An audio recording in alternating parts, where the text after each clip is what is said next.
کہ هو الذی ارسل رسولہ بالہدی والدین الحق لیظہرہ علی الدین کلہ، کہ لوگوں سنو، ہم نے تمہارے پاس رسول کو بھیجا اور واضح ہدایت کے ساتھ بھیجا، اور جو دین ہم نے محمد رسول اللہ کے ذریعے تم تک بھیجا ہے لِيُظْهِرَهُ عَلَى الدِّينِ كُلِّهِ، وہ دین ہے جو تمام ادیان پر، جتنے دین دنیا میں ہیں ان تمام دینوں پر یہ دین غالب آئے گا۔ جو محمد رسول اللہ کا دین ہے وہ دین غالب آئے گا، لِيُظْهِرَهُ عَلَى الدِّينِ كُلِّهِ۔ اور پھر اللہ نے فرمایا وَكَفَى بِاللَّهِ شَهِيدًا، کہ ہم کافی ہیں، سمجھے کہ اس کو بلند کرنے یا اس کی شہادت دینے کی یا اس کو برپا کرنے کی۔ اور پھر اس کے ساتھ اللہ تبارک تعالیٰ نے بہت بہترین آیت مبارکہ مسلمانوں کے تعلق سے قرآن مجید میں فرمائی، اور قرآن پر ہمارا ایمان ہے، زیر و زبر پر ایمان۔ کیا فرمایا اللہ تبارک تعالیٰ نے؟ وَلَا تَهِنُوا وَلَا تَحْزَنُوا وَلَا تَهِنُوا وَلَا تَحْزَنُوا أَنْتُمُ الْأَعْلَوْنَ إِن كُنتُم مُؤْمِنِينَ، کہ نہ تم غمزدہ ہو، نہ تم فکرمند ہو، نہ رنجیدہ ہو، نہ تم پریشان ہو۔ انتم العالون، یہ جو سارے عالم ہیں تمہاری ہی دسترس میں اور تمہاری ہی سمجھیے کہ قوت اور طاقت کا سمجھیے کہ گن گائیں، لیکن شرط اللہ بتا رہا ہے۔ جیسے میں آ رہا تھا، عرفان صابری صاحب کی تقریر چل رہی تھی، اسی طرف انہوں نے اشارہ کیا تھا کہ ان کنتم مومنین، شرط یہ ہے کہ تم مومن بن جاؤ۔ اگر تم مومن بن جاؤ گے تو پھر سمجھیے کہ کسی سے گھبرانے کی، کسی سے ڈرنے کی، یا کسی سے خوفزدہ ہونے یا رنجیدہ ہونے کی تم کو ضرورت نہیں پڑے گی، بلکہ اللہ تم کو سمجھیے کہ غالب کرے گا۔ لیکن آج سب سے بڑا مسئلہ یہ ہے کہ میں 100 گز واروں 1 گز نہ پھاڑوں، یہ جو سمجھیے کہ دکن کا مقولہ ہے، دین کے تعلق سے اور محمد رسول اللہ کی محبت کے تعلق سے بھی میرا ایمان کچھ ایسا ہی ہے۔ میرا سمجھے کہ ایمان کچھ اتنا ہی ہے کہ میں بہت زبان سے بہت سی باتیں کہتا، بہت کچھ کہتا، لیکن جب وقت قیام آتا ہے تو سمجھیے کہ صاحب اپنے میخانوں میں، اپنے سمجھیے کہ لحافوں میں اطمینان سے جا کر سو جاتا ہوں جب وقت قیام آتا ہے۔ اور میں صرف زبان کا غازی ہوں۔ اقبال نے خوب کہا، خرد نے کہہ بھی دیا لا الہ تو کیا حاصل، دل و نگاہ مسلمان نہیں تو کچھ بھی نہیں۔ آج تم سبھی کچھ بتاؤ تو مسلمان بھی، آج سمجھیے کہ وہ غیرت ایمانی ہمارے اندر باقی نہیں۔ آج وہ حمیت جو بحیثیت غلام مصطفیٰ ہم میں وہ سمجھیے کہ ہونی چاہیے تھی، وہ سمجھیے کہ حمیت بھی آج ہم سے نکل گئی۔ آج احساس امت آج ہمارے سے رخصت ہو گیا۔ آج جو حالات، جو ملک کا جو ماحول ہے، جو اس وقت ہم جن حالات سے سمجھے کہ گزر رہے ہیں، ہم کو احساس بھی نہیں۔ میں دیکھتا ہوں کہ شادی خانوں کے سامنے ڈھول، نقارے، باجے بج رہے ہیں، اور بڑی بڑی سمجھے کہ دعوتیں ہو رہی، روشنیوں کا دور دور تک انتظام ہو رہا ہے۔ ان کو اس بات کا احساس بھی نہیں، بلکہ کل میں سوچ رہا تھا اخبارات میں اور ویڈیو کلپ آئے چار مینار کے پاس، بہرحال ایوری آلٹرنیٹ سنڈے پروگرام منعقد ہو رہا ہے، اور اس پروگرام کو دیکھ کر بعض برقع پوش بچیاں بھی کچھ گا رہی ہیں، ناچ رہی ہیں۔ مجھے دیکھ کر ایک آہ دل سے نکلی، ان کو یہ نہیں معلوم کہ ان کی عزت تروپورا میں تار تار کی جا رہی ہے، ان کے سروں سے آنچل کھینچا جا رہا ہے، ان کی عصمتیں لوٹی جا رہی ہیں، ان کو اندازہ نہیں۔ ان کے مساجد کو سمجھیے نظر آتش کر دیا جا رہا ہے، ان کو اندازہ نہیں۔ ان کو گھروں سے بے گھر کیا جا رہا ہے، اس کا بھی ان کو اندازہ نہیں۔ اور یہ سمجھیے کہ عیش و مستی میں مگن ہے۔ تو جب احساس مر جاتا ہے تو یاد رکھیے کہ امت بھی مر جاتی ہے، قوم مر جاتی ہے۔ احساس اگر مر جاتا ہے. آج آپ کو اندازہ نہیں ہے کہ آسام کی صورتحال کیا ہے. آج آپ کو اندازہ نہیں ہے کہ نارتھ انڈیا کی صورتحال کیا ہے. آج تو سچویشن یہ ہے کہ ابھی گجرات میں گزشتہ ویک کی بات بتلا رہا کہ گجرات کے سورت کے شہر میں ایک سمجھیے کہ صاحب پارٹنرشپ میں ایک مسلمان ہوٹل کھولنا چاہ رہا ہے اور وہ اکیلا مسلمان نہیں، 2 مسلم پارٹنر ہیں اور ایک نان مسلم پارٹنر ہے. ایک نان مسلم پارٹنر ہے، 2 مسلم پارٹنر ہیں اور پیور ویجیٹیرین ہوٹل کھولی جا رہی. چلیے کوئی نان ویج کھول رہا ہے یا پھر کوئی کلیانی بریانی کی ہوٹل کھل رہی ہے، ایسا کوئی مسئلہ نہیں. ویجیٹیرین ہوٹل کھل رہی ہے اور وہاں پر پروٹیسٹ کیا جاتا ہے اور پروٹیسٹ کر کے اس ہوٹل کی اوپننگ کو سمجھے کہ رکا دیا جاتا ہے. لاکھوں روپے وہ 2 مسلمان انویسٹ کرتے ہیں اور کیا کہا جاتا ہے؟ سنو ذرا بات آہستہ. کیا کہا جاتا ہے؟ کہا یہ جاتا ہے کہ اس علاقے میں ہم مسلمانوں کی صورت دیکھنا گوارا نہیں کرتے اور مسلمان اس علاقے میں کاروبار کیسے کریں. تو یہ سمجھیے کہ جس سماج میں آپ سمجھ رہے ہیں کہ یہ مسئلہ دین سے خارج ہے. ذرا سن لیجئے، سیرت کی محفل میں ہم بیٹھے ہوئے، محمد رسول اللہ صلی اللہ علیہ وسلم کی حیات طیبہ کے تعلق سے 2 مفتی اکرام یہاں پر بیٹھے ہوئے ہیں. سمجھیے کہ بات کہو کہ قرآن نے کیا کہا؟ لَقَدْ كَانَ لَكُمْ فِي رَسُولِ اللَّهِ أُسْوَةٌ حَسَنَةٌ. کیا اے لوگوں سنو، تمہارے لیے تمہارے رسول کا اسوہ حسنہ کافی. اب ہم یہی سمجھیے کہ بات سمجھتے ہیں رسول کا اسوہ حسنہ کافی، یعنی عزت و وقار کا جو تاج ہے وہ محمد رسول اللہ صلی اللہ علیہ وسلم کے اسوہ حسنہ کو اپنانے سے. اب ہم جیسے میں گجرات کے واقعے کی بات کو کنیکٹ کر رہا تھا کہ ہم سمجھتے ہیں کہ صاحب ان واقعات سے ہمارا کیا مطلب ہے، ہماری زندگی میں کیا فرق پڑ رہا ہے.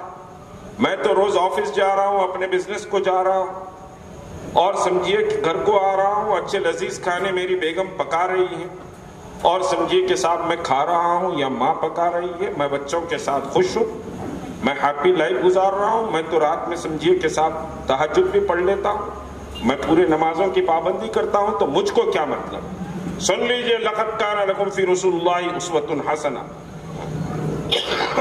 قرآن نے کہا، کیا کہا؟ اللہ کے رسول کا اسوہ حسنہ. اللہ کے رسول کے اسوہ حسنہ کیا تھا؟ ذرا اس کو سن لیجئے. ابھی نیازی صاحب نے بات کہی، ان کو بتلانا چاہ رہا تھا میں کہ جانور کے ذبح کی بات انہوں نے کہی، جہاں اللہ کے رسول نے سمجھیے کہ صاحب یہ کہا کہ صاحب لوگوں سنو، اللہ نے مجھے رحمت للعالمین بنایا ہے اور قرآن میں آیت آئی، لیکن وہیں اللہ کے رسول نے فرمایا لوگوں سنو، النبی ملحمتی النبی رحمتی. بے شک النبی ملحمتی النبی رحمتی. میں مورکوں کا بھی نبی ہوں اور میں رحمتوں کا بھی نبی ہوں. اور پھر مسلم شریف کی حدیث مبارکہ، الجنت تحت ظلال السیوف، مسلم شریف کی حدیث مبارکہ، الجنت تحت ظلال السیوف. فرمایا محمد رسول اللہ صلی اللہ علیہ وسلم نے کہ لوگوں سنو، جنت تلواروں کے چھاؤں میں تلاش کر. تبھی علامہ اقبال نے کہا، پھر بات گجرات کی کنیکشن میں بتاؤں گا. اقبال نے کیا کہا؟ دی اذانیں کبھی یورپ کے کلیساؤں میں، کبھی افریقہ کے تپتے ہوئے صحراؤں میں، شان آنکھوں میں نہ جچتی تھی جہاں داروں کی، کلمہ پڑھتے تھے ہم چھاؤں میں تلواروں کی. الجنت تحت ظلال السیوف. ایسی کنیکشن میں ایک اور سمجھیے کہ حدیث سن لیجئے، اللہ کے رسول صلی اللہ علیہ وسلم کا عمل سن لیجئے. سرکار دو جہاں آسمان کی بلندی پر دیکھ رہے ہیں، عالم یہ ہوا کہ امام مبارک نیچے گرنے کو آ گیا. اصحاب نبی کریم صلی اللہ علیہ وسلم بے چین و بے قرار ہو گئے اور فرمایا یا رسول اللہ، آسمان کی بلندی پر آپ کیا دیکھ رہے ہیں؟ تو فرمایا وجہ تخلیق کائنات محمد رسول اللہ صلی اللہ علیہ وسلم نے کہ میں شہید کے مقام اور اس کے مرتبے کو دیکھ رہا ہوں. اللہ، میں شہید کے مقام اور اس کے مرتبے کو دیکھ رہا ہوں. ہم نے اللہ کے رسول کی ان سنتوں کو، ان ہدایات کو سمجھیے کہ بولنا اور بتانا ہی چھوڑ دیا. اب میں بات گجرات کے کنیکشن میں بتا رہا، بات کو بھلا دیا جائے. اگر سمجھیے کہ جوائنٹ ایکشن کمیٹی اس پر جدوجہد نہیں کرتی، تحریک مسلم شبان آواز بلند نہیں کرتی اور مستقل جدوجہد نہیں کرتی، تو مسجدوں کا کمٹمنٹ بھی سامنے نہیں آتا. لوگ تو 62 دن کے بعد چیف منسٹر سے ملنے گئے، جبکہ 1 ملین سگنیچر کیمپین پورے تلنگانہ میں ہم نے چلائی. اس کے بعد سمجھیے کہ لوگوں کو ہوش آیا کہ ہاں مسجد پر جا کے بات کرنی چاہیے. مسجد کو بھی سیاست کا اڈا بنا رہے ہیں. مسجد کے سمجھیے کہ شہادت کو بھی ایک سیاسی سمجھیے کہ صاحب مسئلہ بنانے کی کوشش کی جا رہی ہے. یاد رکھیے کہ جو قوم، بلکہ مجھے یاد آئی بات، غفار خان سمجھے سرحدی پٹھان ہوا کرتے تھے، بزرگ جانتے ہیں. خان عبد الغفار خان انڈیا آئے تھے. انڈیا آئے تو مسلمانوں کا ایک ڈیلیگیشن ان سے ملا، اور ڈیلیگیشن ملا اس وقت راوڑ کیلا جمشید پور کے کچھ فسادات ہو رہے تھے، جس میں مساجد کو بھی بڑا شدید نقصان پہنچا تھا. وہ ڈیلیگیشن مل کر کہا کہ صاحب ہمارے مساجد کو شہید کر دیا جا رہا ہے. تو اس وقت سرحدی گاندھی کہتے ہیں، خود گورنمنٹ آف انڈیا بھی سرحدی گاندھی کا خطاب خان عبد الغفار خان کو دیا. خان عبد الغفار خان نے کیا کہا تھا معلوم؟ خان عبد الغفار خان نے اس ڈیلیگیشن کو کہا کہ لوگوں سنو، جو قوم اپنی عبادت گاہ کو نہیں بچا سکی وہ اپنے آپ کو نہیں بچا سکتی. جو قوم اپنی مذہبی عبادت گاہ کو نہیں بچا سکتی تو پھر اس کی بھی کوئی گارنٹی اور ضمانت نہیں دی جا سکتی. اور آج ہو بھی وہی رہا. بے بسی اور لاچاری کا دور ہے. آج سمجھیے کہ ہم سمجھتے ہیں کہ یتیم ہے. یاد رکھیے کہ محمد رسول اللہ کا غلام کبھی بے بس و لاچار نہیں ہو سکتا. بے شک بے شک بے بس و لاچار نہیں ہو سکتا. دنیا کے بڑے بڑے لشکروں کے رخ کو سمجھیے کہ غلامان محمد نے پلٹ دیا. وہ قوم جو سمجھیے کہ دنیا میں کوئی مقام اور حیثیت نہیں رکھتی تھی، لیکن جب اس قرآن اور محمد رسول اللہ صلی اللہ علیہ وسلم کی تعلیمات پر عمل کری تو اللہ نے اس قوم کو دنیا کا امام بنا کر کھڑا کر دیا. ہم یہ سمجھیں تو صحیح کہ اسلام کس چیز کا نام، محمد رسول اللہ کی تعلیمات اور قرآن کس چیز کا نام. وہ سمجھیے کہ لذتیں آج ہمارے قلب سے نکل گئی. تبھی تو اقبال نے بڑا خوب کہا تھا، آخری سمجھیے کہ بات کہتے ہوئے بات ختم کر دیتا ہوں کیونکہ شیڈیول سے آدھا گھنٹہ تو اضافہ ہو ہی گیا. اقبال نے بڑا سمجھیے کہ خوب کہا تھا، وہی بات چھوڑ کر سمجھیے کہ جا رہا. اقبال نے کہا روزہ نماز حج و زکات، روزہ نماز حج و زکات یہ سب باقی ہے، یہ سب باقی ہے، لیکن تو باقی نہیں. اللہ، لیکن تو باقی نہیں. نماز کے وہی ارکان، وہی سجدے، وہی ذکر اور وہی تلاوت باقی. روزے کا وہی اصول باقی. سمجھے کہ زکوٰۃ کا وہی نصاب باقی ہے. حج کی وہی منزلیں ہیں، لیکن باقی اگر نہیں ہے تو وہ محمد بن قاسم باقی نہیں ہے. باقی نہیں ہے تو وہ طارق ابن زیاد باقی نہیں ہے جو کہا کہ اے سن لو، تم اپنے کشتیوں کو جلا ڈالو، ہم اسپین کی سرزمین پر قدم رکھے ہیں، پیچھے سمندر ہے اور سامنے دشمن کی فوج ہے، یا تو ہم غازی بنیں گے یا پھر شہید ہو کر جائیں گے. تو وہ طارق ابن زیاد اور پھر سمجھیے کہ محمد بن قاسم، وہ تو والی کیفیت تھی. وہ روزہ نماز کے ساتھ وہ تو والے ایمان کی ضرورت ہے. اللہ تبارک تعالیٰ بہرحال ایمان کی صحیح لذتیں اور صحیح سمجھیے کہ سمجھ ہمارے اندر پیدا فرمائے، ہمارے اس بیٹھنے کو اور سننے کو قبول فرمائے. اور ایک بات آخری یہ محفل کے تعلق سے بات کہوں کہ ایک بات سن لیجئے کہ اللہ کے رسول کی جو مجلس ہے، جو محفل ہے، سمجھیے کہ اس سے بڑی دنیا میں کوئی اور محفل نہیں. اس سے بڑی دنیا میں کوئی اور محفل نہیں ہوتی، اور میں یہ کہتا ہوں کہ دنیا کا سب سے بڑا، سمجھے کہ نہیں، فضل انصر کا مسئلہ دوسرا ہے، دنیا کا سب سے بڑا انعام نوبل انعام، ہندوستان کا سب سے بڑا انعام بھارت رتن ہے، اس کے بعد پدم شری، پدم بھوشن، یہ وہ ساری چیزیں۔